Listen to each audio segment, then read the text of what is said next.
I'm Grania McCarthy. I'm here with David Jones, CEO of Havas. David, the big news around the world today is the speech by David Cameron proposing a referendum in the UK if his party is re-elected on membership of the European Union.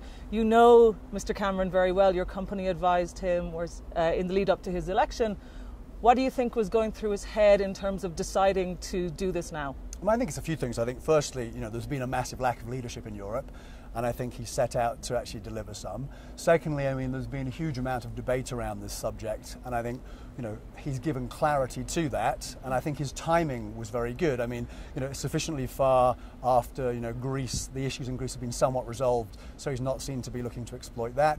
It's a couple of years ahead of the UK election, so it's not being seen to be sort of some tactical usage of that. I also think that both, Merkel, post her defeats in the state elections yesterday, and Hollande, who's struggling with the whole new tax regime he's bringing in, are not in particularly strong positions. So I think his timing is great, and the way he positioned it is all talking about the need for a new treaty for Europe, not just for the UK. So you don't see any sort of political fallout, political risk for him from this? You see basically upside? No, clearly there is risk. I think from a business perspective, as a CEO, we want two things. First one is clarity, and I think he's delivered that. We now know exactly what the timeline is and what the steps are.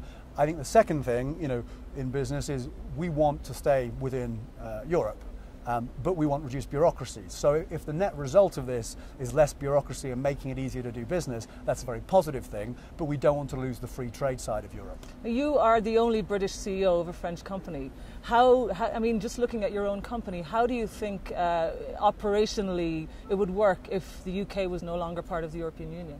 I think, firstly, we're sitting in a country, Switzerland, who've managed to do very well not being part of the European Union. Similarly, if you go to Norway.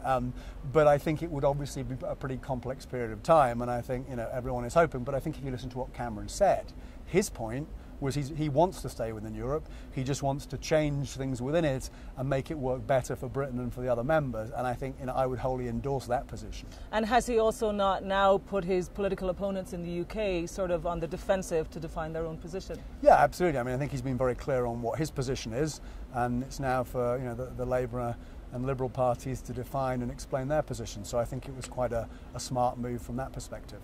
Thank you very much, David.